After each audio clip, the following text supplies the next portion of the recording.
¿Qué tal? Muy buenas noches. En este jueves 3 de febrero del 2022 y lo último en noticias se genera aquí en la ciudad de Ciguatepeque cuando la Asociación de Municipios de Honduras, Chamón, toma como sedes para ya reunir más de 90 alcaldes de toda esta zona.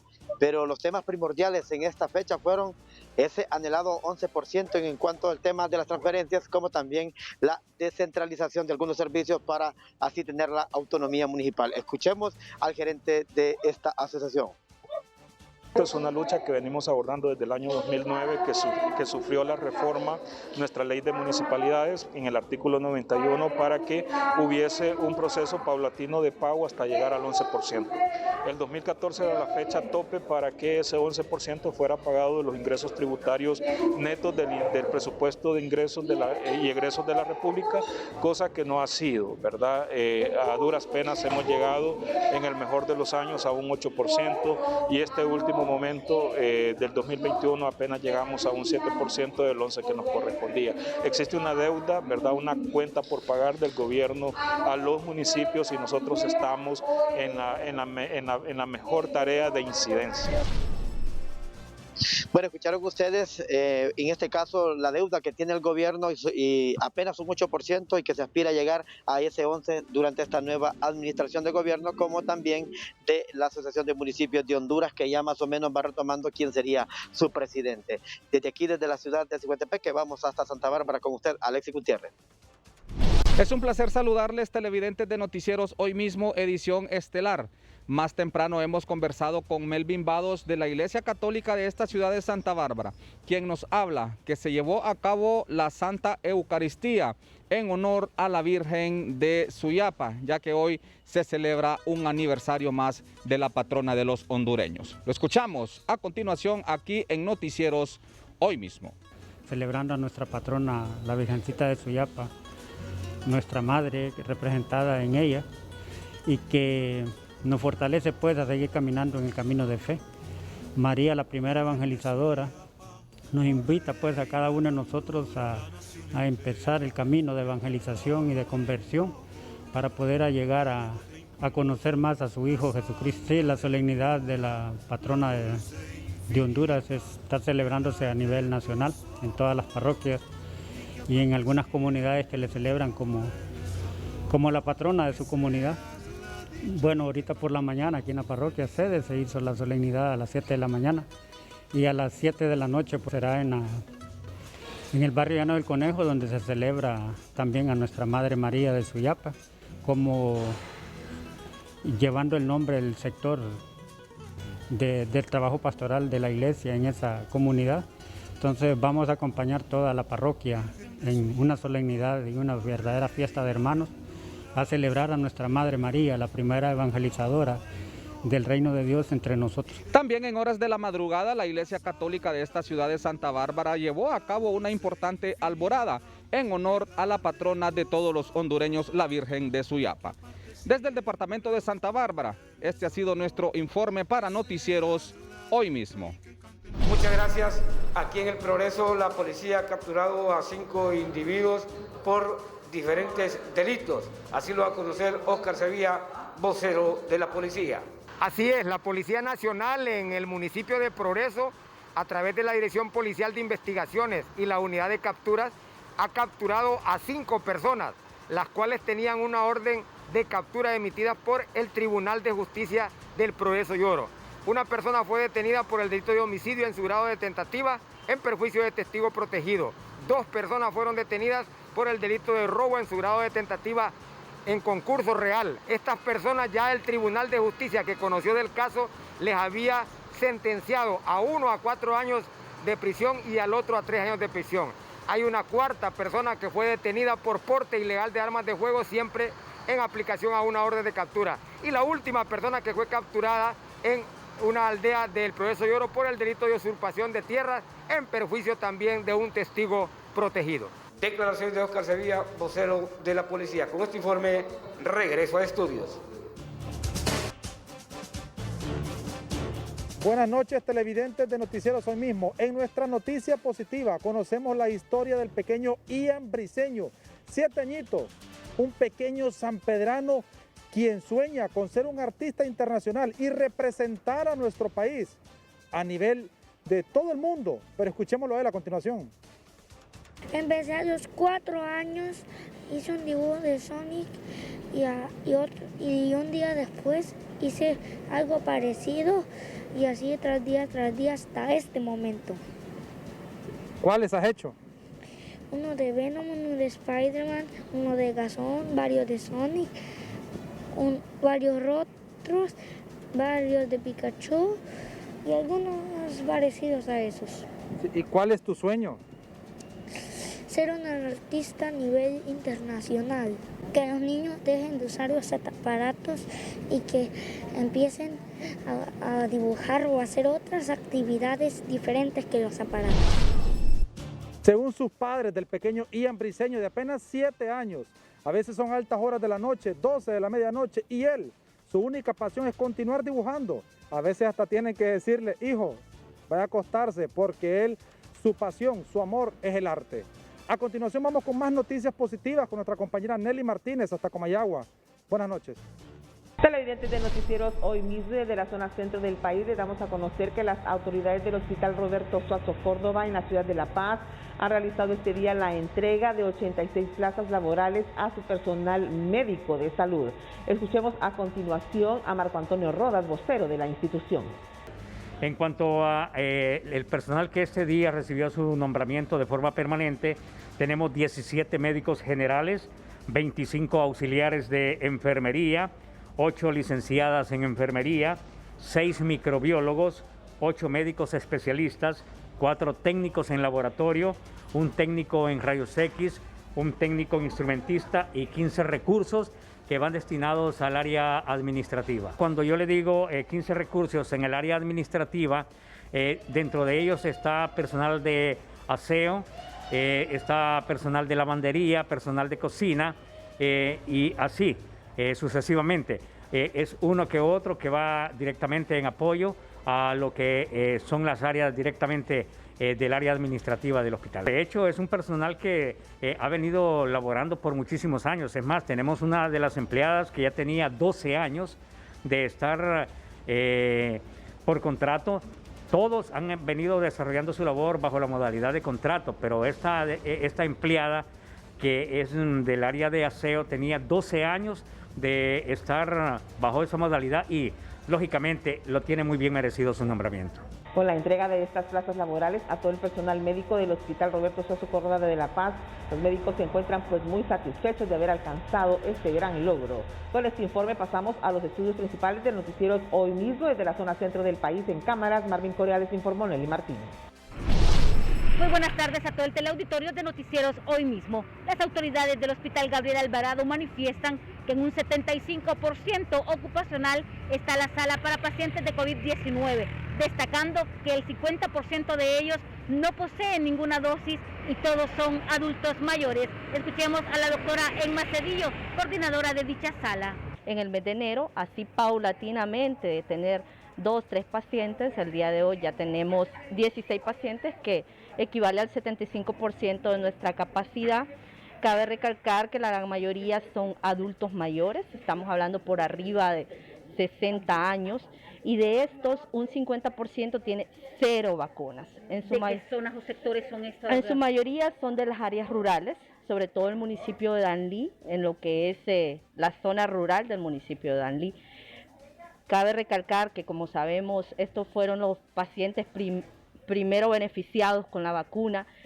Son pacientes cercanos a diferentes centros de salud, o sea que tienen la accesibilidad para poderse vacunar contra el COVID, pero siempre siguen esos tabúes, esos miedos de la población, a pesar de la concientización que se hace por las redes sociales, que los servidores del área de salud han hecho, que muchos han tenido que visitar hasta viviendas, ir de casa en casa, aperturar puntos de vacunación. Seguimos con esa cantidad de pacientes. La Galena lamentó que estos casos son de adultos mayores, principalmente del área rural del municipio de Danlí, donde están los centros de salud, donde se ha estado aplicando la vacuna contra la COVID-19. Continuamos ahora con más información a través de su telenoticiero Hoy Mismo, edición estelar. Chilear en el Barricentro en San Marcos, Santa Bárbara. En una operación de alto impacto, la Policía Nacional capturó al presunto violador de una niña de 12 años de edad, quien era además su cuñada. 2 personas lesionadas de un accidente de tránsito registrado en la carretera CA4 frente al desvío de San Marcos en el departamento de Santa Bárbara. Los lesionados son 2 jóvenes de 16 y 19 años, quienes se transportaban en una motocicleta que chocó con un vehículo particular.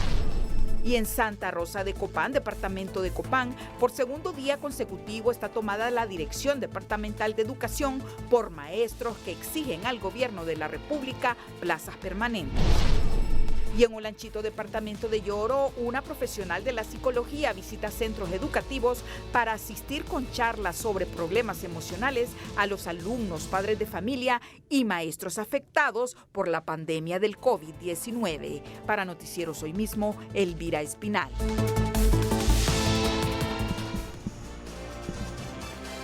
Buenas tardes, Honduras. Es un gusto saludarle desde la ciudad Puerto de la Ceiba. En materia de información, en un 70% se ha incrementado las atenciones COVID-19 en el triaje ubicado en Casa del Niño. Sí hemos tenido un incremento en lo que son las atenciones por COVID-19. El mes de enero cerramos con 5.216 atenciones, siendo este el pico más alto desde que lo que es Copeco agarró el triaje aquí en La Ceiba. El día de ayer cerramos atenciones con 181 personas, entonces sí hemos estado viendo un repunte en lo que es la transmisión del COVID. Casi 20 resultados que entregamos, unos 15, 16 están saliendo positivos, entonces siempre incitamos a la población a continuar con las medidas de bioseguridad y sobre todo el distanciamiento social. Invitamos a esas personas que aún no se han puesto ni la primera ni la segunda dosis, favor asistir a cualquier unidad asistencial para la aplicación de dicha. Además, maestros interinos este día protestaron en las afueras de la Departamental de Educación exigiendo las plazas. Nahum Monge tiene la información. Los maestros interinos del departamento de Atlántida realizaron una acción de protesta este día en la Departamental de Educación de esta localidad. Unidos con todos los maestros interinos, ya pues que hasta el momento había una ley que se suponía que la iban a ejecutar. Nos pidieron documentación a todos corrimos, nos movilizamos, hicimos gastos económicos en hacer toda esta documentación y luego pues nuestro querido ministro vino y dijo, separa todo. Entonces, al nosotros no estar nombrados, nosotros estamos desempleados, porque si nosotros no estamos nombrados, nosotros no tenemos un acuerdo. Al no tener un acuerdo, no hay efectividad de pago. Entonces, nosotros lo que andamos peleando o lo que andamos exigiendo es el derecho a nuestro trabajo. Los docentes piden a las autoridades de educación que han tomado posesión poner los ojos en esta zona y que se les tome en cuenta ante los nombramientos de plazas. Mantenemos ahí apoyando pues a los interinos 100% para que respeten su derecho pues que ellos tienen, entonces estamos aquí apoyando y las acciones van a seguir siendo pues aquí en la departamental. Vamos a estar este día, otro día vamos a ir también a tomarlos del puente y vamos a estar aquí en la departamental hasta que lleguen las nuevas autoridades, también vamos a estar acá. De no tener una respuesta positiva, las acciones podrían continuar en los próximos días. En La Ceiba, Nahum Monge, Noticieros Hoy Mismo.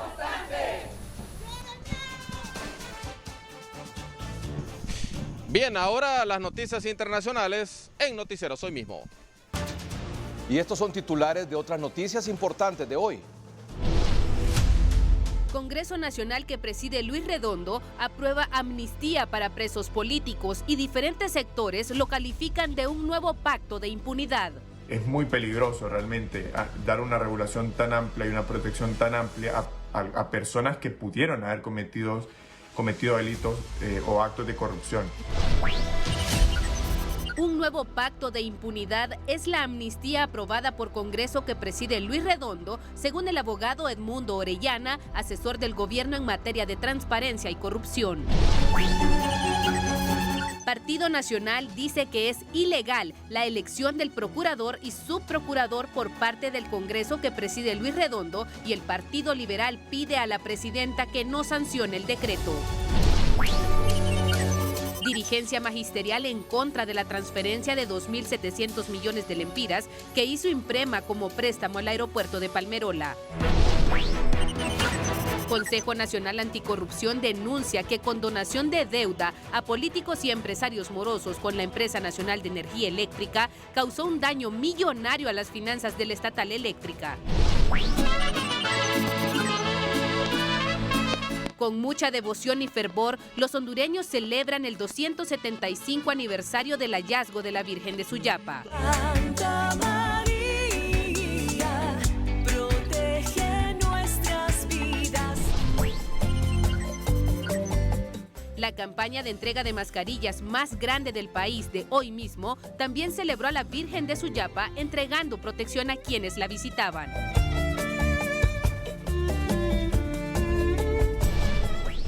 Este es su noticiero Hoy Mismo con Edgardo Melgar.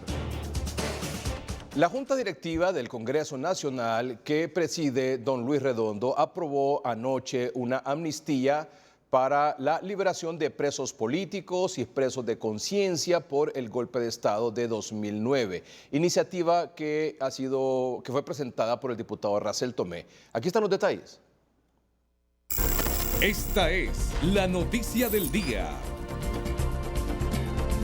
El decreto aprobado en el capítulo 3 reza: las personas que se desempeñaron como funcionarios, empleados o autoridades electas durante la administración gubernamental del periodo comprendido del 27 de enero 2006 al 28 de junio 2009 y que fueron víctimas del golpe de Estado, requeridos, acusados o procesados criminalmente por oponerse y protestar contra el golpe de Estado y por actos propios del ejercicio de su función pública, procesos que fueron calificados como políticamente motivados. El diputado Racel Tomé asegura que se busca justicia para las personas que han sido criminalizadas.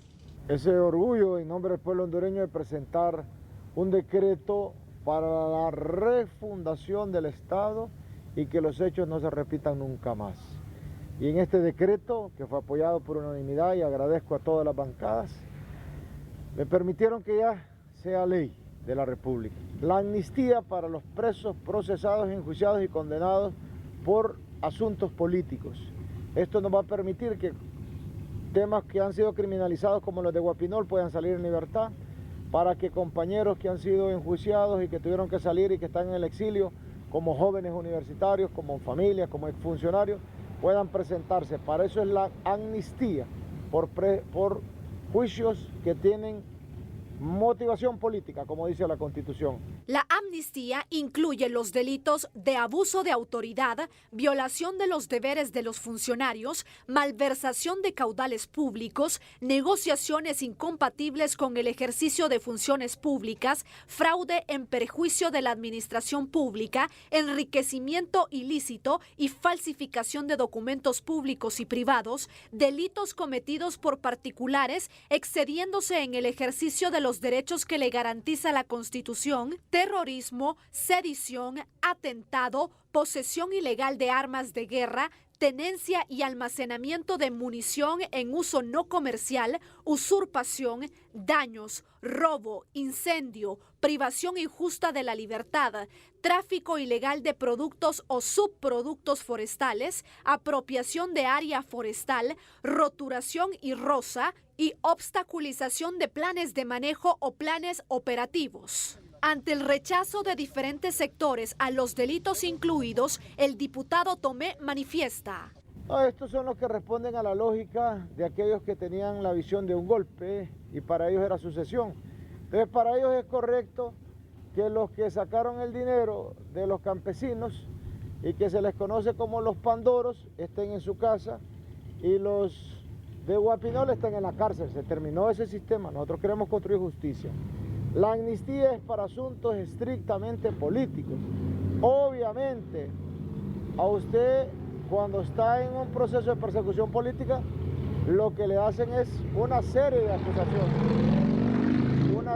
acusaciones. Y por eso hablamos nosotros que establecimos los tipos penales que utilizan. Utilizan abuso de autoridad, violación de deberes, utilizan un montón de delitos. Mire, a los jóvenes que tuvieron que irse para Costa Rica, ¿qué les decían? Que era robo, que era sedición, que era abuso de armas, que era un montón de delitos. Entonces por eso van estableciéndose todos los delitos para poder aplicar la amnistía. ¿Esta ley que condena el golpe de Estado en el 2009 puede ser su salvación para que no sea inhabilitado? No, yo le quiero decir a todos, tienen 13 años, pero se enfrentaron con la verdad. Mire quién tiene el Canal 8, lo tiene el gobierno, nunca lo han dado en mi bolsa. Jamás cometimos delito, asignamos un canal correctamente y por eso han tenido 13 años de papeles políticamente, pero se les terminó su juego. Para que el decreto entre en vigencia, debe ser publicado en el Diario Oficial La Gaceta. Rocío Hernández, Noticieros Hoy Mismo. El abogado Russell Tomé ha dicho que se trata de juicios con motivación política y que se utilizan todo ese tipo de señalamientos de delitos para llevar a proceso y a condena por esos delitos, pero que el origen es una motivación política. Por eso es que se ha incluido en esa amnistía todos esos delitos, porque a juicio del abogado Russell Tomé y de quienes lo aprobaron, se utilizan ese tipo de delitos para llevar a cabo enjuiciamientos, procesamientos, condenas que tienen un origen o una motivación política. Esta es una amnistía para la liberación de presos políticos y presos de conciencia, que permitirá que los procesados y condenados por esos delitos, pero que el origen o la motivación es de origen política o ideológica, puedan recobrar su libertad o exiliados puedan regresar al país. Ese es el argumento y esa es la explicación que ha dado el abogado Russell Tomé. ¿Algunas reacciones sobre ese tema? El asesor en materia de transparencia y combate a la corrupción, el doctor Edmundo Orellana, tuiteó un nuevo pacto de impunidad. A lo que la abogada Selma Estrada le contestó: bonito es ver desde afuera la situación y criticar, pero lo real es cuando estás en el cargo y usando la ley como pretexto, cometes los mismos actos antidemocráticos. El jefe de la Unidad Fiscal Especializada contra Redes de Corrupción, UFERCO, Luis Javier Santos, escribió: en estos momentos que la ciudadanía exige castigo contra los corruptos, es desacertado incluir en un decreto de amnistía delitos en perjuicio de la administración pública, como el enriquecimiento ilícito y malversación de caudales públicos. El expresidenciable Luis Zelaya dijo: impunidad es impunidad, independientemente de ideología, color o bandera política. Me sorprende. Bueno, la verdad no. Cinismo de cachurecos hablando de legalidad. No obstante, el 28 de noviembre se votó por un cambio, no para hacer lo mismo con otras justificaciones. Honduras observa. El abogado Rafael Jerez cataloga este tipo de inmunidad como inaceptable. Todo lo que conlleve lucha anticorrupción se acompañará, pero ayer se eligió al nuevo procurador y subprocurador de la República sin audiencias públicas y sin evaluaciones curriculares. También este tipo de inmunidad es inaceptable. Alejandro Cafati, economista, dijo: no podemos permitir una lucha contra la corrupción con excepciones. Es mentira que existan presos políticos que se juzgan delitos de lavado de activos, malversación de caudales o uso indebido de implementación militar o policial. Sí, pero sin pactos de impunidad. El diputado por el Partido Salvador de Honduras, Carlos Umaña, tuiteó: el PSH se mantendrá vigilante que no existen abusos y que se apruebe fehacientemente que la motivación de encausar o juzgar o incriminar fue evidentemente político y no corrupción. Hay una confusión en la amnistía y el PSH puso un freno para evitar los abusos. Se deberá probar que la motivación fue política mediante expediente en COFADE o sentencia de la Comisión Interamericana de Derechos Humanos. No aplica para otras situaciones. El diputado Tomás Zambrano aseguró que esta amnistía es la madre de los pactos de impunidad y que es una arbitraria absolución de delitos. La ex candidata a diputada Larisa Pineda afirmó: no queremos más de lo mismo, presidenta Xiomara Castro. Revise esa ley del Congreso Nacional. El pueblo ya ha vivido mucha impunidad. Corrupción es corrupción y es imperdonable. El CNA Honduras debe investigar esta ley. Si es lesiva, debe eliminarse. Votamos por un cambio. Basta ya. Para el Consejo Nacional Anticorrupción, la decisión del Congreso Nacional genera inseguridad jurídica para el país. Se están adoptando decisiones que únicamente vienen a fortalecer la impunidad, lo único que de otro partido político y de otros vinculados. Mire, se está queriendo beneficiar a todo funcionario público que durante el periodo del 2006 al 2009 participó dentro de la administración pública y que cometió hechos delictivos en contra de la administración pública. No solamente a los que pretenden ser funcionarios, sino que a todas aquellas personas que cometieron hechos delictivos independientemente de la naturaleza, pero que deben ser condenables. No podemos empezar de esta forma, no puede un gobierno de esta manera iniciar sus acciones y pretender generar confianza a la ciudadanía. Vamos a criticar, vamos a presentar acciones, vamos a pronunciarnos consecuentemente como CNA porque es improcedente lo que se ha decidido. Para el Consejo Hondureño de la Empresa Privada, esta amnistía solo beneficia a la impunidad. La impunidad ha sido uno de los males más grandes que hemos tenido en nuestro país, y el venir y generar perdón por delitos como malversación de recursos públicos, como enriquecimiento ilícito, así como otros delitos comunes relacionados con el terrorismo, con la aportación ilegal de armas, con el tráfico de recursos, con el tráfico ilegal de recursos naturales, son aspectos que nada tienen que ver con lo político y son situaciones que hoy en día estamos señalando desde el Consejo Hondureño de la Empresa Privada. Opinión que comparte la Cámara de Comercio e Industrias de Cortés. Queremos que avance nuestro sistema democrático y nos apesaró mucho, ¿verdad?, que lo que se criticaba antes, ¿verdad?, el gobierno anterior, se sigue haciendo de esta manera, cosa que pensamos no es correcto. Consideramos de que hay algunos delitos que están siendo parte de la amnistía que no deberían de ser incluidos. La cantidad de delitos que se establecieron en el decreto van un poco más allá de lo que consideramos nosotros correcto para la apreciación de lo que sucedió en el año 2009. Para algunos sectores es un atentado a la democracia del país. Nos salen aquí realmente con un verdadero pacto de impunidad, ¿verdad? Porque realmente podríamos calificarlo de un atentado totalmente a la democracia, a todo el sistema legal. Se habló mucho por parte de lo que antes era oposición y ahora ese es el sector oficial de combatir la corrupción pública, y ahora más bien nos salen con esto. Entonces, sin duda, creo que todo el mundo debe saber que dentro de los mismos congresistas hay personas que están condenadas ya por delitos de esa naturaleza como abuso de autoridad, otros por delitos de malversación de caudales públicos, y entonces esto pues lógicamente no puede ser que los mismos congresistas estén perdonando a sí mismos. Yo creo que hay una hipocresía enorme. Aquí realmente yo diría que para muchos la hipocresía no tiene límites. Para este abogado, la amnistía representa un peligro. Es muy peligroso realmente dar una regulación tan amplia y una protección tan amplia a personas que pudieron haber cometido delitos o actos de corrupción. Diferentes sectores lamentan que se continúe con las malas prácticas de administraciones anteriores en el Congreso Nacional. Rosy Hernández, Noticieros Hoy Mismo. El Consejo Hondureño de la Empresa Privada COEP y el Consejo Nacional Anticorrupción han elaborado un pronunciamiento de varias páginas, aproximadamente 4 páginas. Vamos a leer quizás de lo más puntual.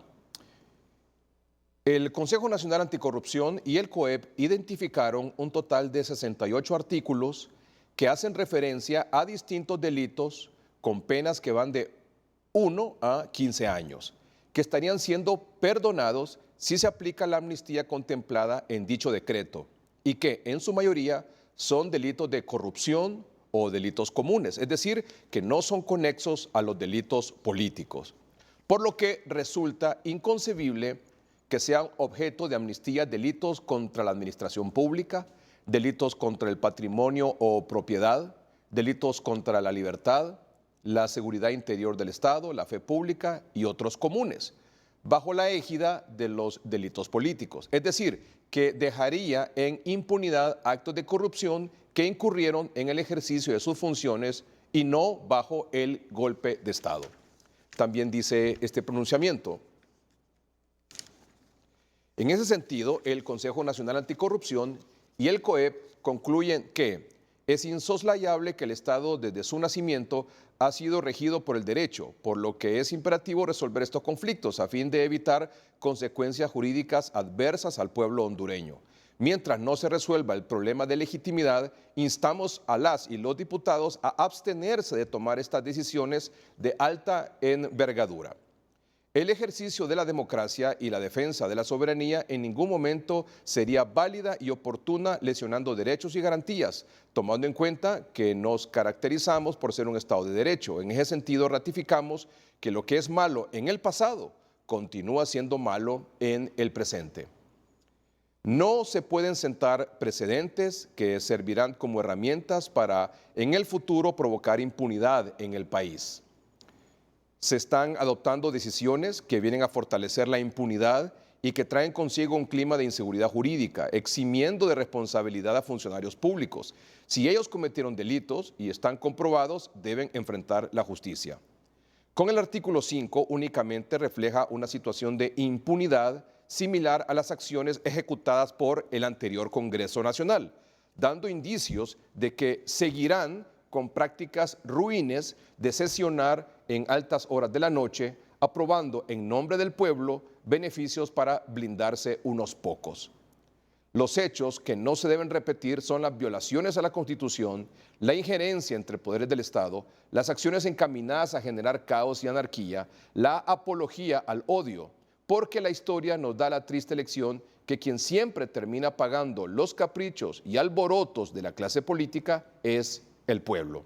Basta de circo, es hora de legislar por el bien común.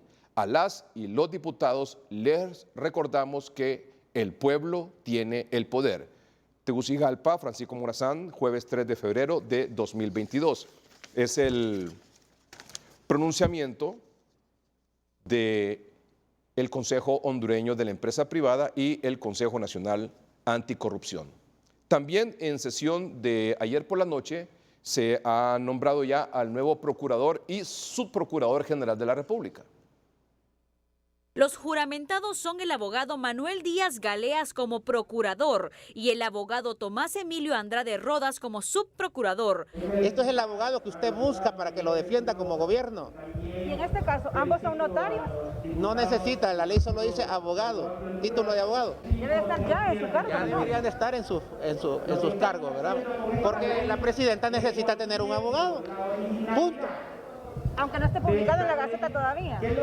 Bueno, eso sí hay que esperar que se publique en la Gaceta, eso es cierto. A través de su cuenta de Twitter, el diputado Tomás Zambrano escribió: otra ilegalidad más. En la madrugada, diputados juramentaron a personas como procurador y subprocurador sin que reúnan requisitos que exige la Constitución y a destiempo. Ilegalidad sobre ilegalidad. Ya no importa la ley. Lo que ayer criticaban ahora es bueno y es regla. Y también adjuntó un comunicado del Partido Nacional, en el que expresa que anoche un grupo de diputados, sin contar con al menos 65 diputados propietarios en sesión, eligió anticipadamente al procurador y subprocurador de la República, lo cual no estaría fuera de ley si no fuera porque procedieron inmediatamente a su juramentación a destiempo y porque ninguno de los juramentados cumple con la formación profesional que exige la Constitución. Según el artículo 309 de la Constitución de la República, es requisito ser abogado y notario debidamente colegiado. Ninguno de los juramentados es notario.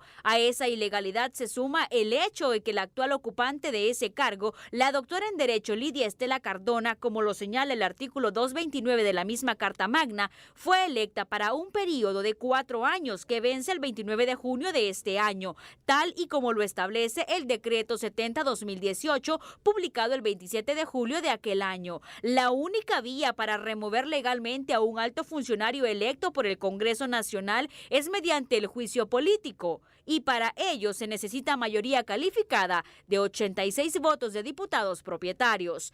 También hizo un llamado a los compañeros de Libre a regresar al camino del derecho, ya que continuar cometiendo arbitrariedades va a llevar a Honduras a una espiral de ilegalidad que tarde o temprano va a arrastrarnos a una crisis institucional de la que no vamos a poder salir. La Constitución y la Ley Orgánica de la Procuraduría General de la República establecen que la elección de estos funcionarios, del procurador y subprocurador, tienen que cumplir con todas las condiciones que, por ejemplo, un magistrado de la Corte Suprema de Justicia y de un diputado del Congreso Nacional. Por eso surgen muchas dudas, no sabemos si estas personas cumplen con el requisito de ser notarios públicos, por ejemplo, que es uno de los requisitos que exige la ley al ser o al exigir las mismas condiciones que un integrante de la Corte Suprema de Justicia.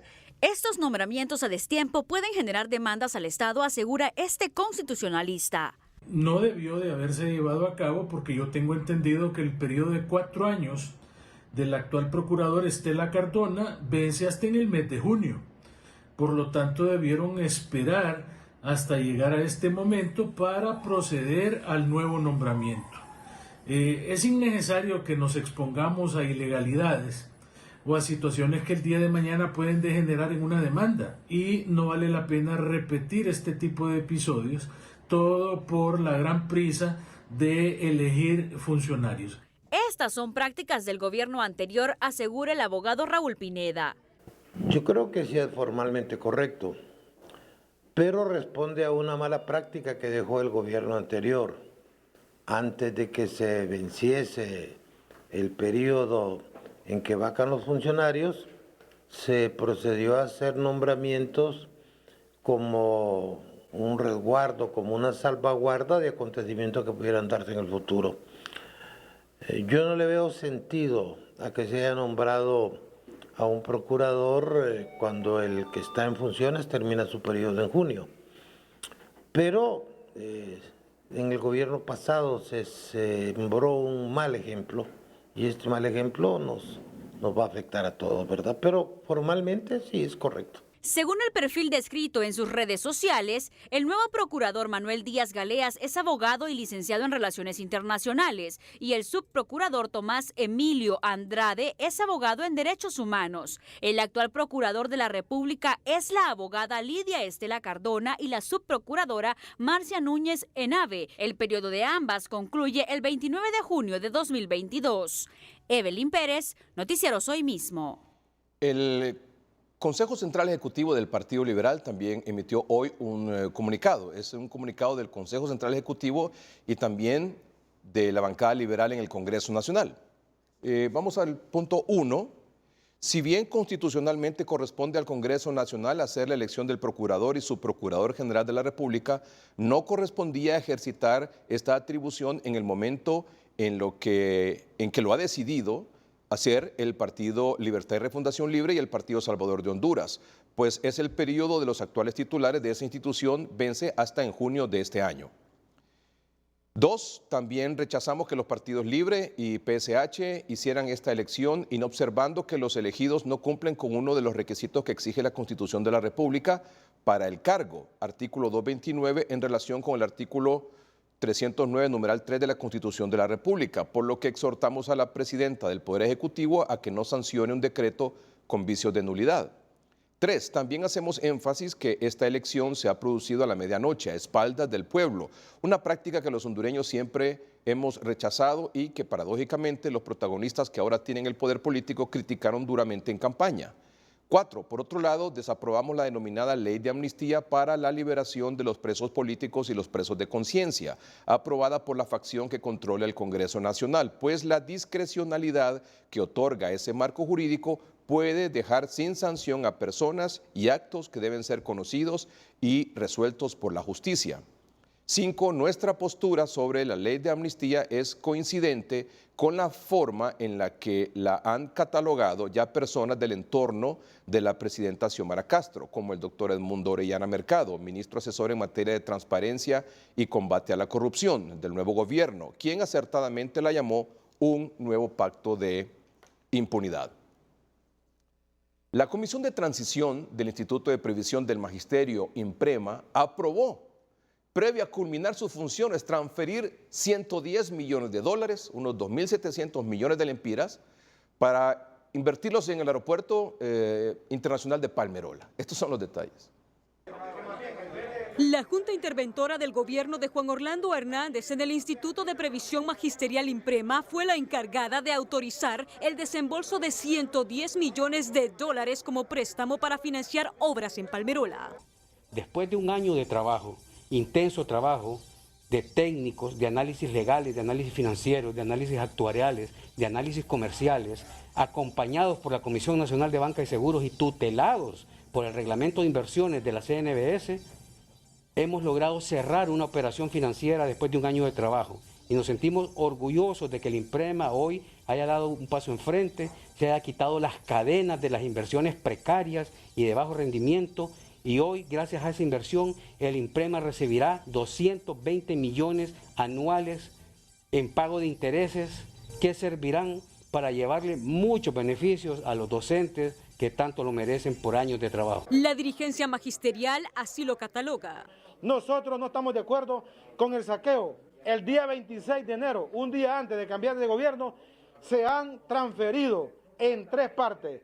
En la mañana, a las 9 de la mañana, 45 millones de dólares. A las 3 de la tarde del mismo 26, otros 45 millones de dólares. Y en la tarde-noche, otros 20 millones. Se concretizó el saqueo y el robo de los 3 delincuentes que nombró Juan Orlando Hernández al interno del INPREMA. Es un palmerrobo hecho en las últimas horas al Magisterio Nacional, a las bases del Magisterio Nacional. Pero eso no lo vamos a permitir, lo vamos a denunciar, como lo decía el compañero Yuri Hernández.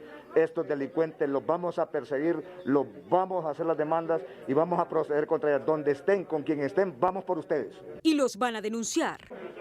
Nos vamos a presentar al Ministerio Público para hacer la denuncia respectiva, para que se hagan las investigaciones que se deben de hacer, porque nosotros tenemos entendido que en esta transacción hay un trasfondo y vamos a llegar hasta las últimas instancias. Los maestros piden que se proceda contra los interventores. Hay que preguntarle si es que había coima. Nosotros de manera contundente le queremos decir a la Fiscalía de la Corrupción que capturen estos 3 señores que tuvieron al interno del INPERMA. Al señor Mauricio Aguilar que lo capturen, a la señora Teresa López que la capturen y al señor Elis Figueroa, que era el jefe de ellos, que lo capturen. Mientras la Comisión de Transición les dijo. Nosotros cuando estábamos en la Comisión de Transición, de una manera muy enérgica, le pedimos a la Junta Interventora que no lo hiciera y ellos en una reunión en frente del Magisterio y en frente de nosotros se comprometieron a no hacerlo y a posponer la decisión para que las nuevas autoridades pudieran hacer un análisis y tomar esa decisión. Lamentablemente mintieron, no cumplieron su palabra. El ministro de Educación dio este mensaje. La información que yo tengo ahora mismo es que ese préstamo se ejecutó la semana previa a la toma de posesión. En una cachurecada, en un madruguete, desarrollaron esa acción.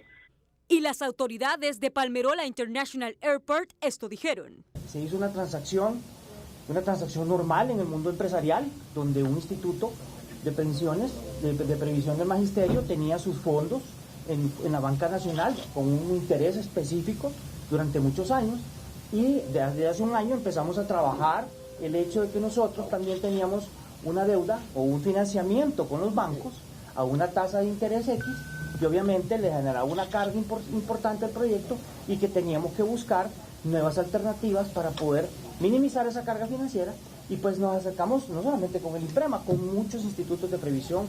La dirigencia magisterial le pide a la presidenta Xiomara Castro realizar una auditoría a lo interno del INPREMA. Jackie Redondo, Noticieros, hoy mismo. Una iniciativa del gobierno anterior orientada a favorecer supuestamente a unas 200,000 familias pobres en el país terminó beneficiando a un grupo de políticos y empresarios, a quienes se les perdonó el pago de multas, recargos e intereses por mora con la Empresa Nacional de Energía Eléctrica, ENE. Así lo ha denunciado hoy el Consejo Nacional Anticorrupción. Estos son los detalles. En el documento denominado Borrón y Cuenta Nueva, Iniciativa Legislativa Perjudicial para la ENE, el Consejo Nacional Anticorrupción estima que la Empresa Nacional de Energía Eléctrica dejó de percibir 1.540 millones de lempiras entre 2018 y 2019 por concepto de amnistías y condonaciones para un grupo privilegiado de políticos y empresarios.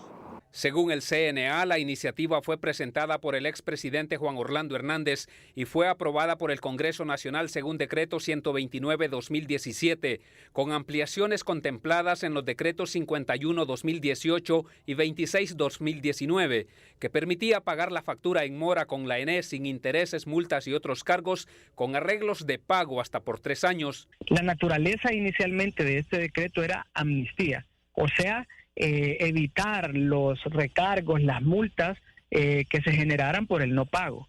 Posteriormente se hizo una reforma a este decreto enviado al Congreso Nacional por parte del Poder Ejecutivo, en donde solicitó la condonación. Según el CNA, el decreto benefició a clientes cuyo consumo es mayor a los 750 kilovatios hora, entre ellos diputados, candidatos y excandidatos a diputados, exalcaldes, exfuncionarios, Secretaría de Estado, municipalidades, universidades. También se benefició a empresas comerciales por un monto de 120 millones de lempiras, empresas agrícolas por 36 millones y de telecomunicaciones por 21 millones. El economista Mauricio Díaz Burdet califica la acción como deplorable. Es una manifestación muy elocuente de barbarie, de un abuso desproporcionado y de una falta de ética de niveles realmente insospechados. Además, consideran que esas medidas invitan a los demás abonados a incumplir con el pago oportuno de su factura energética. Fue incorrecto en aquel momento, es incorrecto en este momento y será incorrecto el día de mañana, y yo creo que las condonaciones, si las empresas utilizaron la energía o las personas utilizaron la energía y no la pagaron, deben de pagarla como lo hacemos todos. El CNA lamentó que las condonaciones y amnistías se aprobaron mientras la ENE presentaba un déficit acumulado de 45.000 millones de lempiras, por lo cual solicita auditar e investigar a los actores activos y pasivos de la perjudicial iniciativa. Eddie Quintero, Noticieros Hoy Mismo. Las noticias cortas son presentadas por Tigo. Gracias a Tigo estamos conectados en todos lados, con la mayor cobertura, mejor conectividad y buena señal. Maestros interinos se tomaron la carretera que de Tegucigalpa conduce a la zona norte del país, a la altura del desvío a San Matías, donde quemaron llantas y obstaculizaron el tráfico en demanda de su nombramiento en las plazas que ocupan desde hace 2 años. La Asociación de Funerarias de Honduras asegura que en el país en un 25% han aumentado los gastos para sepelios, de acuerdo a lo informado por el presidente de esta entidad, Edwin Lanza. Empleados del Hospital Psiquiátrico Santa Rosita realizaron un plantón frente a la Secretaría de Finanzas en demanda del pago de salarios atrasados. El presidente del Comité de Relaciones Exteriores del Senado, Bob Menéndez, envió una carta al secretario de Estado Antony Blinken y a la secretaria del Tesoro Janet Yellen, solicitando formalmente que la administración de Joe Biden revoque de inmediato la visa del presidente saliente de Honduras, Juan Orlando Hernández, y lo sancione como un traficante de narcóticos extranjero importante, según la ley de designación de cabecillas extranjeras del narcotráfico. Mayra Mejía, Noticieros Hoy Mismo. Las noticias cortas fueron presentadas por Tigo. Gracias a Tigo, estamos conectados en todos lados, con la mayor cobertura, mejor conectividad y buena señal. Bueno, es el influyente senador de Estados Unidos, Bob Menéndez, que preside el Comité de Exteriores del Senado de Estados Unidos, que reclamó hoy jueves sanciones contra el expresidente de Honduras, Juan Orlando Hernández, al que fiscales estadounidenses vinculan con actividades de narcotráfico. Menéndez, uno de los senadores más influyentes en política exterior, formuló esa petición en una carta al secretario de Estado de Estados Unidos, Antony Blinken, y a la secretaria del Tesoro, Janet Yellen. Específicamente, Menéndez pidió a Blinken y Yellen que revoquen inmediatamente cualquier visado de entrada a Estados Unidos que pueda tener Hernández y que le imponga sanciones económicas al considerarlo un importante narcotraficante extranjero, al amparo de la conocida como Ley de Cabecillas. Esa legislación aprobada por el Congreso en 1999 sirve para negar el acceso al sistema financiero de Estados Unidos de supuestos narcotraficantes, así como para prohibir el comercio y las transacciones económicas con esos individuos y con sus empresas. Este es, en resumen, la petición que ha hecho el influyente senador de Estados Unidos que reclama sanciones contra el expresidente de Honduras, Juan Orlando Hernández, quien por cierto en su cuenta de redes sociales hace unos minutos posteó una serie de tweets que vamos a leer el primero que dice, es una respuesta al senador Menéndez. Senador Menéndez, le escribo respetuosamente porque hemos trabajado juntos en la lucha contra el narcotráfico. En mayo de 2013 usted vino a Honduras y me pidió como presidente del Congreso Nacional que presionara para que Honduras hiciera extradiciones. Nuestros resultados se celebran en Washington. Y acompaña una serie de tweets más que están en la cuenta del presidente Juan Orlando Hernández. Vamos a una pausa comercial en el noticiero. Mire, ojo con lo que está pasando, o sea, ya vio toda esta primera media hora de noticias. Pero aparte de todo eso, también tenemos COVID, también tenemos pandemia, también tenemos fallecidos. Vamos a la pausa comercial, tenemos más información de otros temas y por supuesto del COVID, porque para nosotros aquí el COVID solo en enero dejó 232 muertos en Honduras. Del 4 de enero al 31, porque la información comenzó a fluir por parte de la CESAL a partir del 4 de enero. Pues del 4 de enero al 31 de enero murieron entre confirmados y sospechosos 232 hondureños por COVID-19. En estos primeros 2 días ya van 19, sin reporte todavía de hoy, 3 de febrero. Pero entre el 1 y el 2, 19 muertos. Así va la tendencia, 10 muertos diarios aproximadamente. Ojo con eso, no se confíe. No, que el Omicron, que es una gripita, que no sé qué. COVID es COVID y el COVID mata. Así véalo. Y así hay que enfrentarlo. Y así procuramos que usted esté debidamente informado para que usted pueda tomar las mejores decisiones, para salvaguardar su vida y la de su familia. Vamos a una pausa comercial, ya volvemos.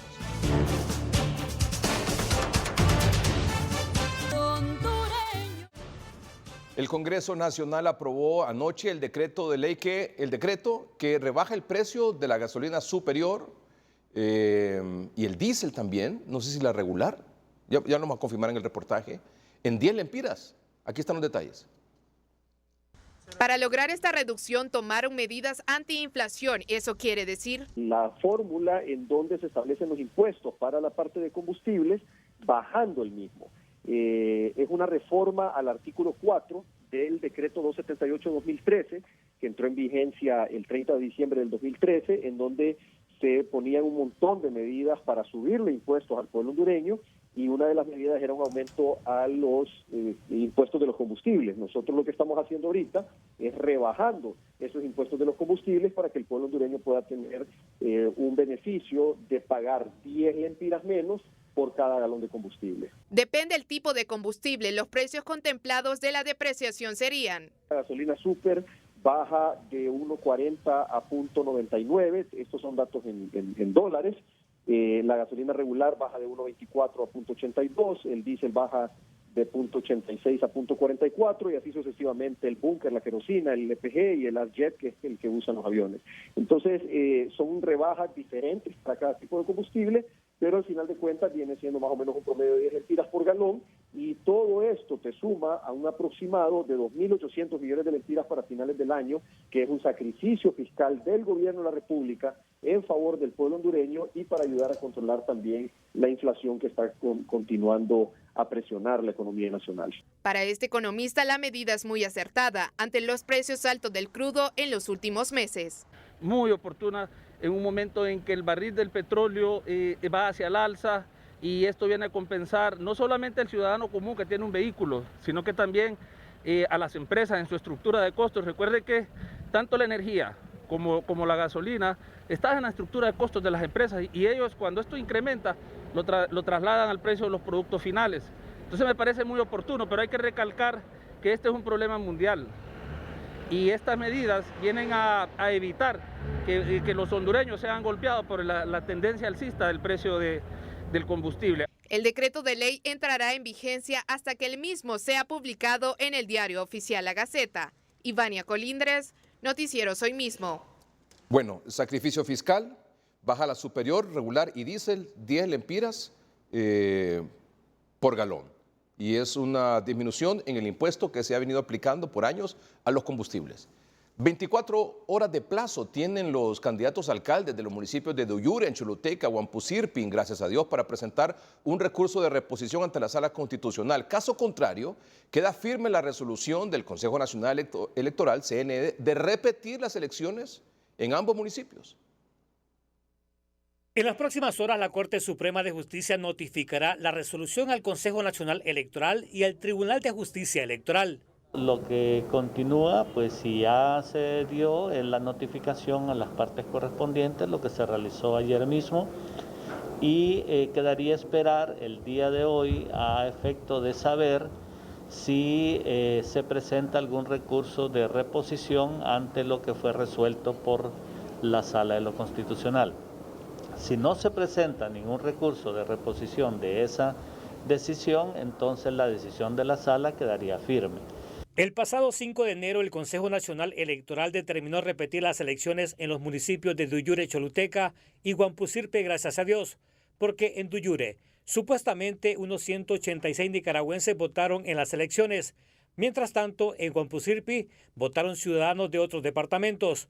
Es por ello que los candidatos del Partido Nacional Ganadores, de acuerdo a los resultados oficiales del organismo electoral, interpusieron ante la Sala Constitucional 2 recursos de amparo, y que el 6 de enero de 2022 fueron admitidos por la Sala con suspensión del acto reclamado. Sin embargo, el fallo final de la Sala Constitucional establece repetir las elecciones de ambos municipios. De conformidad con lo resuelto por la Corte, ha quedado firme tanto la resolución del Tribunal de Justicia Electoral, así como la resolución que emitió el Consejo Nacional Electoral. Por lo tanto, hay que repetir las elecciones. Los apoderados legales del candidato del Partido Libre, que perdió las elecciones en Huampusirpe, están satisfechos con la resolución del Poder Judicial. Por primera vez creo que se hizo justicia en este país.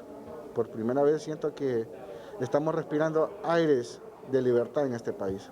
El profesional también aseguró que la comunidad ya está lista para salir nuevamente a votar y elegir a sus nuevas autoridades. Flavio Pavón, Noticieros Hoy Mismo.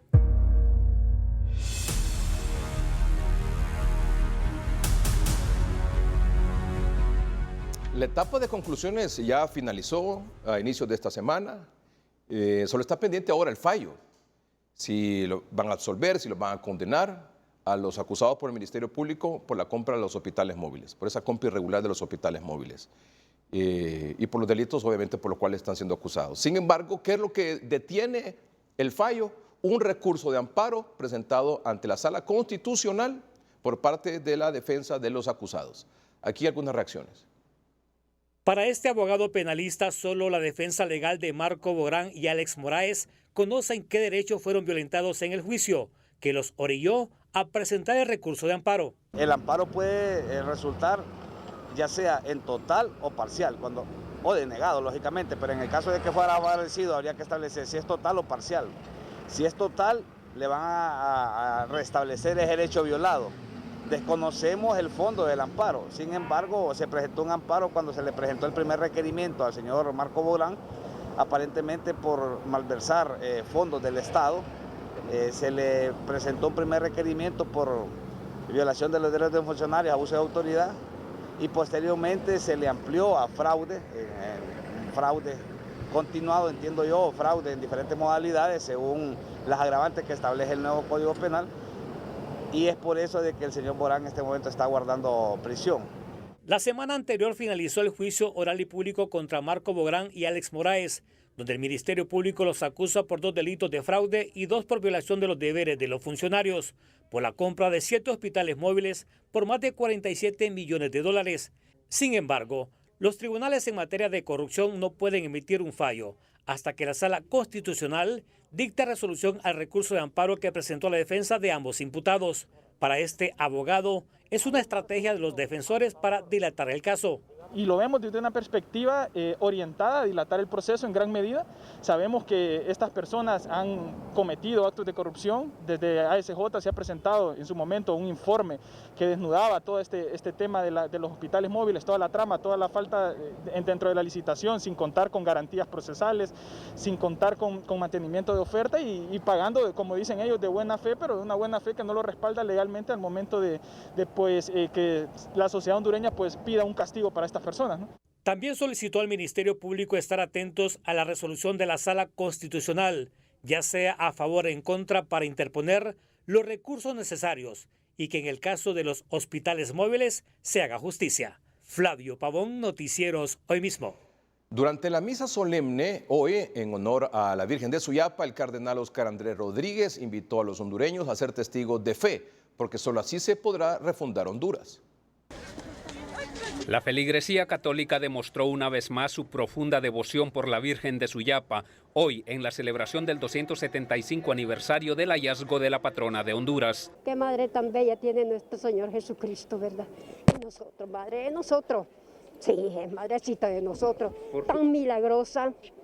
Qué milagrosa. Pero en Honduras hace falta clamar cada día y pedir su gracia para que abra los corazones fríos e indiferentes, manifestó durante la Santa Eucaristía el cardenal Óscar Andrés Rodríguez. Honduras necesita ese mensaje. Honduras necesita discípulos misioneros. Demos el mensaje del Señor a nuestra cultura. Honduras necesita testigos de fe. Solo así se podrá refundar Honduras. Y María de Suyapa es la madre de la refundación, dijo el purpurado ante el inicio de una nueva etapa en Honduras. Ruego al Señor que nos regale más políticos a quienes les duela de verdad la sociedad, el pueblo, la vida de los pobres. Es imperioso que los gobernantes y los poderes financieros levanten la mirada y amplíen sus perspectivas. Aseveró que Honduras desea erradicar el odio y pidió a las nuevas autoridades hacer el bien sin cansarse de hacerlo. El mensaje del jerarca católico caló hondo en el alcalde capitalino. Yo creo que hoy, de verdad, como lo dijo el cardenal, arranca una nueva época en Honduras. Y esa época es la época de la refundación de la mano de una mujer comprometida con el bienestar de los que más necesitan, de las personas que nunca se ha invertido, que nunca ha llegado a un bienestar y un beneficio. Las festividades en honor a la Virgen de Suyapa se vieron parcialmente restringidas por las medidas de bioseguridad ante la pandemia por el COVID-19. Eddie Quintero, Noticieros Hoy Mismo. Una familia angustiada nos ha pedido hacer este siguiente llamado. El señor Sergio Daniel Bonilla Alvarado extravió su billetera conteniendo sus documentos personales. A la persona que los haya encontrado, favor comunicarse al teléfono 8732-8139. No se harán preguntas y se ofrece gratificación. Esto ocurrió en San Pedro Sula. Vamos a una pausa comercial. Doctor, ¿cómo está? Buenas noches. Gracias, bienvenido, como siempre. Preocupados con la situación que estamos viviendo ahora. Estamos preocupados. ¿Por? La situación en la cual estamos atravesando en este momento, que estamos ya llegando al pico de la pandemia. ¿Eso es bueno o malo? Malo, muy malo. Muy malo. Ya regresamos. Bueno, estamos ya con la semana 99. 99 semanas con COVID-19 en Honduras a partir del 11 de marzo de 2020. Ayer, miércoles, terminó la semana 99. Hoy, jueves, estamos comenzando la semana 100 con COVID-19 en Honduras. 100 semanas. Muy bien. Llegando al pico de la ola, ¿qué significa eso? Que estamos cerca ya de comenzar a vivir los márgenes de mayor cantidad de contagios en relación a las olas que ya hemos tenido en semanas anteriores con COVID-19 en el país, y lo vamos a ver porque las estadísticas ya nos avalan este título que le hemos dado a la semana 99. Esto es indicadores COVID-19 en Honduras en general. En general, en 22 meses de pandemia tenemos 397.548 casos. El número de fallecidos confirmados son 10.548 y una tasa de letalidad acumulada del 2.7%. Aclaro y aclaramos, ojo, amables televidentes, esto es datos oficiales. Oficiales, es lo que se arroja por las autoridades. Porque si usted le pregunta a la funeraria cuántos fallecidos hay el doble, ¿va? Sí. Si usted le pregunta a la funeraria cuántos fallecidos hay, no, hay 20.000. Sí, y como sospechoso puede haber el doble de esos 20.000. Muy bien. Tasa de letalidad 2.7. Vamos a los indicadores de esta semana. Perdón, dije muy bien. No, muy mal, perdón. Yo me corrijo. Dije muy bien y al contrario, muy mal, ¿va? Porque cantidad de fallecidos. Sí, la tasa de letalidad mundial es del 1%, acumulada. Y en Honduras es del 2.7%. Ahí le comienza a marcar comparaciones mundiales, comparación con Honduras en lo acumulado de la pandemia. Ahora vamos con los últimos, diríamos 5 días, porque hay que aclararle a la población que este reporte de hoy solo es de 5 días, ya que el día jueves 27 y viernes 28 de enero no hubo reportes. No tenemos data de esos casos que pudieron haberse identificado.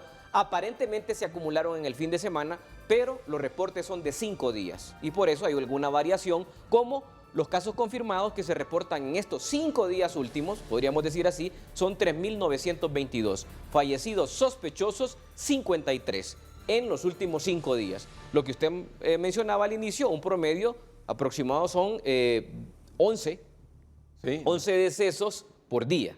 La tasa de letalidad 1.35 ha incrementado y la positividad, esto es lo que más debe llamar la atención, 38.8%.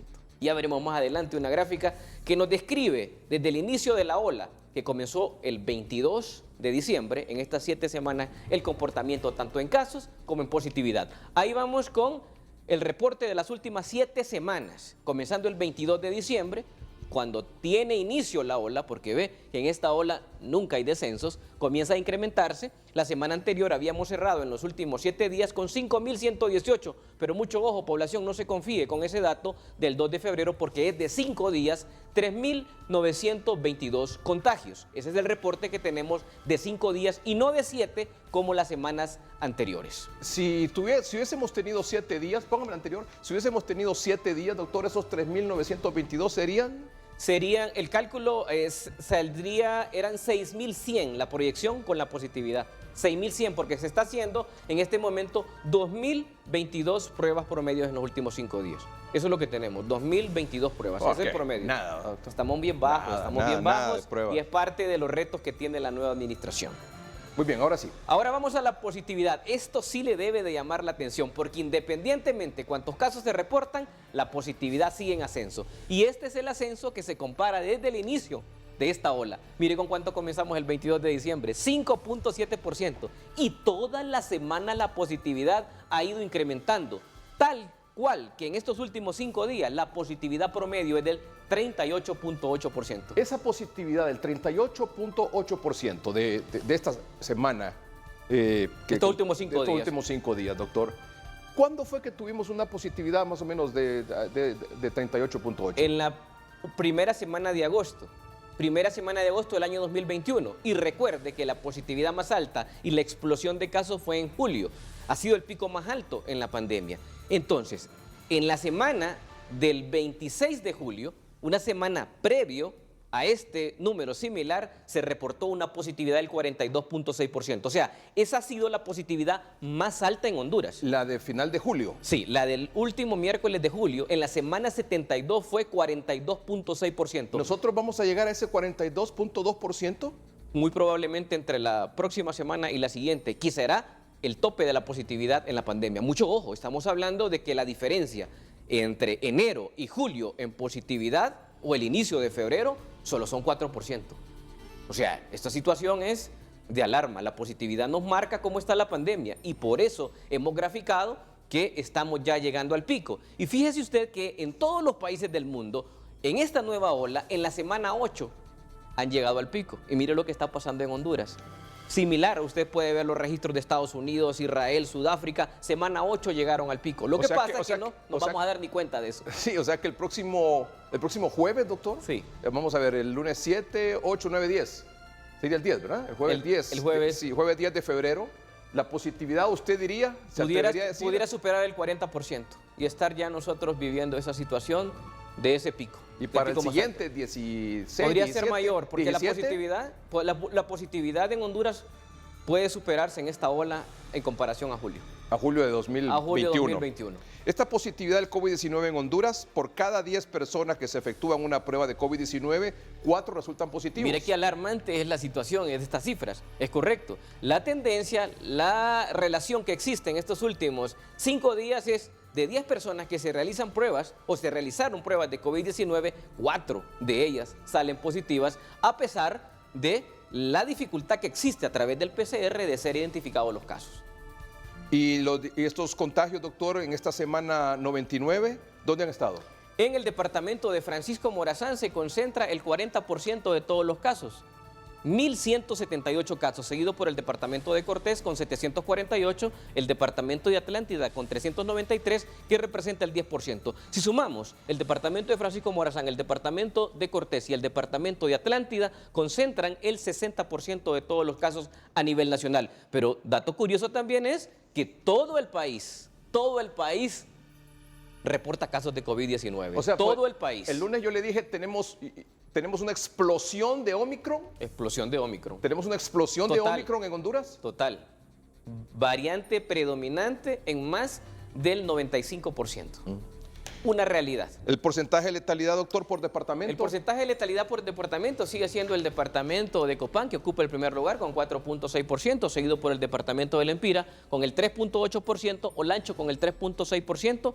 Son los tres principales departamentos con la mayor cantidad de letalidad, que es la relación del número de casos en esa región entre los decesos de la misma. Así es que seguimos con números en rojo, con mucha expectativa de lo que puede ocurrir, porque tenemos que buscar hacer una contención, porque como ustedes están viendo, esta letalidad puede ir en incremento en cada uno de los departamentos del país, porque vemos una distribución prácticamente homogénea en el país. A pesar de la dificultad que han tenido con la realización de pruebas, seguimos viendo que todos los departamentos del país reportan casos. ¿Y el vacunómetro cómo vamos? El vacunómetro, como se incrementó la población meta, ahora es de 6.229.648. Estos son datos oficiales del último reporte. Ahora tenemos con esquema completo el 70% de la población, que hemos descendido un 3% en función de que se incrementó el número de personas a vacunar. O sea, se incrementa la meta, entonces tenemos que acelerarnos porque tenemos más personas para vacunar. Y ahora tenemos un 30% del esquema incompleto o sin esquema. Cuando me dice esquema completo, ¿es las 3 dosis? No, son 2 dosis. Si usted me pide 3 dosis, le digo que de este 70%, solo un 20% tiene las 3 dosis. Estamos desarmados. Estamos desarmados. De los que están aptos para recibir la dosis de refuerzo, solo un 20%. Y eso se lo grafico en la siguiente imagen, donde puede explicarse de manera clara de lo que está ocurriendo. De 10 personas aptas para el refuerzo, o sea, de 10 personas que en Honduras ya se aplicaron 2 dosis al menos de la vacuna anti-COVID-19, solo 2 han recibido el refuerzo. Esta es la realidad. Así es muy difícil combatir la pandemia. No, y con solo 2 dosis... No, con solo 2 dosis. Permítame, con solo 2 dosis, disculpe doctor, con solo 2 dosis, Omicron, que supuestamente es más leve, se lo lleva. No, con 2 dosis es una persona vulnerable. Vulnerable totalmente. Si una persona con 2 dosis, Omicron se la lleva. Sí. Por eso es vital las 3 dosis. Las 3 dosis. Las 3 una dosis persona con 3 dosis, si se cuida, si usa doble mascarilla, sobre todo si es hipertensa, si es diabético, si tiene sobrepeso, por ejemplo, esas comorbilidades. Una persona en esas condiciones tiene sus 3 dosis, se cuida usando doble mascarilla, no se expone, le da Omicron, se contagia de Omicron, ¿se puede complicar? Se puede complicar siempre y cuando no acuda de manera temprana, pero es muy raro. Le voy a poner un ejemplo rapidito. Nosotros, en nuestra experiencia, en esta nueva ola, hemos atendido 600 pacientes con COVID-19. Y le doy este dato. 1 de 40 con 3 dosis de vacuna tuvo neumonía leve. Pero 1 de 20 desarrolló neumonía con 2 dosis o 1 dosis de vacuna. Entonces, ahí le habla claramente. La clave ahí, por favor, vaya, busque su dosis de refuerzo. Vaya, busque su dosis de refuerzo, por favor. Vaya, busque su dosis de refuerzo, porque esa puede ser la diferencia entre la vida y la muerte. Por favor, hágalo. Y use siempre doble mascarilla. Esa es la diferencia entre la vida y la muerte. Además, distanciamiento físico y social, el lavado frecuente de manos, sobre todo a los niños que están viendo el programa esta noche. Porque yo siempre les invito a todos que se junten frente al televisor para ver esta información, esta orientación, esta guía que procuramos hacer con el doctor Videa, de información además, para que usted tome las mejores decisiones. Y la mejor decisión que usted puede tomar es vacunarse con las 3 dosis, por favor, y usar doble mascarilla, mantener el distanciamiento y el lavado frecuente de manos. Bueno, hablando de la doble mascarilla, doctor, esto ocurrió hoy en las inmediaciones de la Basílica de Nuestra Señora de Suyapa.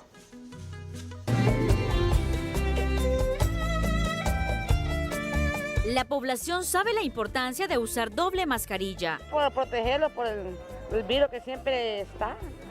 Y nunca, pues solo Dios sabrá, ¿verdad?, cuándo se quita esta enfermedad.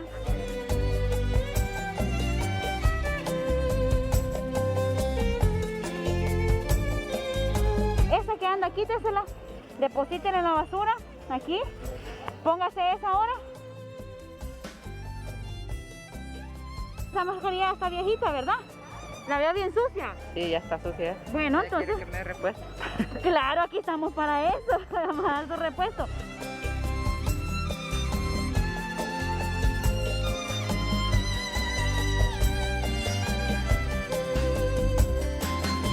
Muchos de los visitantes hoy en la Basílica de Suyapa no cuentan con recursos para comprar a diario mascarillas, por lo que agradecieron a Noticieros Hoy Mismo. Gracias, los felicito por los labores que andan haciendo y síganlo haciendo así. Consejo que le doy a todos los que andamos por acá, pues que nos cuidemos porque la enfermedad está y por uno que no se cuide siguen las enfermedades, ¿verdad? Solo el pueblo salva al pueblo. Evelyn Pérez, Noticieros Hoy Mismo. Muy bien, esta semana hemos estado ahí, mañana viernes y el fin de semana también se mantengan y duren estas actividades aquí en la Basílica en conmemoración de la Virgen de Suyapa. Vamos a estar ahí acompañando a los feligreses y a los peregrinos. Les recuerdo un dato adicional aquí junto con el doctor Omar Videa. Ojo, un asunto importante que él mencionó es tratarse a tiempo. Mire, yo no sé cómo, cuándo ni dónde usted se va a contagiar. Así es. Y probablemente uno se contagia y no sabe cuándo, dónde ni cómo. Porque esta variante de Omicron y la subvariante Omicron, que ya hablamos de ella desde hace como 15 días, hablamos con ustedes de esa subvariante, sí. Ahora está hablando en el mundo ya de eso, aquí con usted lo abordamos hace más de 15 días, un jueves por cierto. Uno no sabe cuándo, dónde y cómo se va a contagiar. Entonces por eso le estoy aquí, le traemos nuevamente este cuadro altamente ilustrativo. ¿Por qué? Porque no solo se trata de la vacunación con las 3 dosis, el uso de mascarilla y las medidas de bioseguridad, sino que en el caso que usted se contagie, porque esta variante es así, cuando menos acuerdo usted está con la gripe y con todos los síntomas, entonces tiene que tratarse rápido. Entonces el punto es que no confunda, no se confíe de que es una gripita, porque al final se lo puede llevar. Ojo, ¿cuáles son los síntomas de esta Omicron y la subvariante BA.2, que es una variante sigilosa porque uno ni cuenta se da cuando ya está contagiado? ¿Cómo comienzan estos síntomas? Con fiebre, fatiga, tos, dolor de garganta, dolor de cabeza, dolor muscular y un ritmo cardíaco elevado. Mucho ojo, la frecuencia cardíaca, las pulsaciones se incrementan a más de 100 por minuto. Los antígenos, cuando usted tenga uno o varios de estos síntomas que se presentan, también es otra cosa importante. A los dos días de haberse contagiado. Antes eran los 5 o 7 días. No, ahora 24 o 48 horas. Después de haber tenido un contacto ya comienza con los síntomas. Ya comienza con los síntomas. Y usted diría que cuando comienza con los síntomas, que se comienza con la gripe, sí, póngale, dolor de garganta, sí, o cualquiera de estos, ¿en cuánto tiempo se tiene que hacer una prueba? Si hay síntomas, inmediatamente. No hay que esperar. Si hay síntomas. Si no hay síntomas y hay sospecha, al menos hay que esperar 48 horas para hacer la prueba. Si se hace una prueba de antígenos puede dar falso negativo. Y confiarse. Y usted se puede confiar.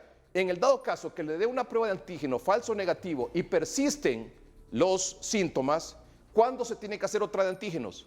Antígeno al siguiente día, 24 horas después. Pero idealmente, si tiene la posibilidad, es realizarse una prueba de PCR. Por eso aquí ponemos necesaria PCR.